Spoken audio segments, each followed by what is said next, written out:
When you own a large property in a gated community, you expect peace and privacy, not drama. My mansion sat on the edge of an exclusive neighborhood, a place where most people minded their own business. I travel often for work, sometimes for months at a time, so I have a property manager who checks on things. But 2 weeks ago, I came home earlier than expected from a European business trip and walked straight into a nightmare. I never could have imagined. The moment my car rolled up the long driveway, I noticed something was off. The security gate was wide open. That gate was never open, not even for deliveries.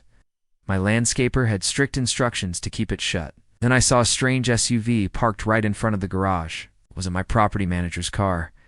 It wasn't my family's. My stomach tightened. I parked and walked up the front steps. But before I could even put my key in the door, it swung open. A woman in her 50s, wearing a bright pink bathrobe and holding a mug of coffee, looked at me with the same expression a cat gives when caught on the kitchen counter. "Can I help you?" she asked, as if I were the intruder. I blinked. "This is my house. Who are you?" Her face hardened. "I'm Karen, president of the HOA, and you can't just show up here unannounced. We've been keeping an eye on this place while it was vacant." Vacant. The nerve. My house wasn't vacant, it was mine. Fully furnished, fully secured. I didn't give anyone permission to keep an eye on my property, I said. Stepping forward, Karen put her arm across the doorway, blocking me. "You're trespassing. I've already reported suspicious activity to the HOA. If you don't leave, I'll call the police."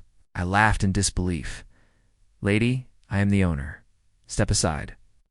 Instead, she pulled out her phone, dialed, and loudly announced, "Yes. This is Karen from the HOA. There's a strange man trying to break into the mansion on Oak Ridge. Send someone immediately." That's when I pushed past her. My key still worked, and the moment I walked inside, I realized she hadn't just been keeping an eye on my home, she had moved in. There were suitcases in the foyer, laundry in my washing machine, food in my fridge, and even my wine cellar had been raided. 2 other women appeared from the living room, looking guilty and disheveled. Apparently, Karen had invited her sister and niece to stay as well. "This is private property," I barked. "You're all leaving now." Karen followed me in smug. The HOA voted to use vacant homes for community purposes if left empty. More than 2 weeks since you weren't here, we decided to use it for temporary housing. Perfectly legal under HOA guidelines. I almost laughed again. HOA guidelines don't override property law. This is called trespassing and theft. Before I could throw them out, I heard the sound of sirens. 2 patrol cars rolled into my driveway. The officers stepped out, clearly expecting to find a burglar. Karen immediately stormed toward them, pointing at me like she'd just caught a fugitive. "That's him. He's dangerous. He broke into my neighbor's house." I cut her off. "Officers, I can prove this is my property." I pulled out my wallet, handed them my driver's license, and then my property deed from the glove compartment of my car. My name matched everything. I even showed them my passport with entry stamps proving I'd just returned from abroad. Officers turned to Karen. "Ma'am, do you have any legal right to be here?" she stammered. "Well, I'm the HOA president, and that's not a legal right," one officer said flatly. "You and anyone else staying here need to leave immediately unless you can produce a rental agreement or the owner's written permission." Karen's confident posture crumbled. "This is outrageous. We were protecting the property from squatters." I crossed my arms. "You are the squatters."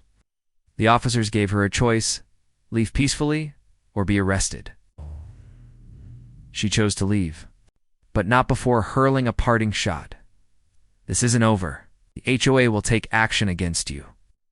After they were gone, I did a full inspection of the house. The damage was worse than I'd thought. My guest bedroom had been rearranged completely different. Curtains, different bedding, even furniture from my garage brought in to suit her taste. Several of my electronics were missing, and the kitchen pantry looked like it had been looted after a hurricane. I called my attorney that night. He was as furious as I was and advised me to press charges for trespassing, theft, and property damage. The next morning, we also contacted the HOA board. To my surprise, Most of them were unaware of what Karen had done. She had acted on her own authority, claiming she had the board's blessing when she did.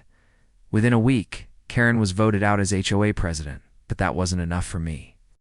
I pursued the criminal case. Police investigation uncovered that she'd been staying in my home for 2 full weeks, throwing small parties, using my pool, and even showing my home to her friends as if it were hers. She had made copies of my key, something I wouldn't have discovered if I hadn't changed the locks. Immediately, when the case finally went to court, Karen tried to claim good intentions and community benefit. The judge didn't buy it. She was found guilty of trespassing, unlawful entry, and petty theft. She was ordered to pay restitution for the stolen and damaged items, plus legal fees. The best part? The court records meant her little stunt became public information. In our upscale neighborhood, her reputation was destroyed. She moved out within months, unable to show her face at community events without being whispered about. I also made sure the HOA amended its charter to make it crystal clear. No one, not even the president, could enter or occupy a member's home without explicit written consent. Now, when I leave for business trips, I have a state-of-the-art security system, cameras, and remote monitoring. If someone so much as steps onto my property uninvited, I get an alert, and so do the police. Looking back, I still can't believe the audacity. Imagine thinking you can just move into someone else's mansion, drink their wine, wear their bathrobes, and then call the cops on the actual owner. Karen underestimated one thing: coming home early. Sometimes timing really is everything, and in Karen's case, it was the beginning of her downfall.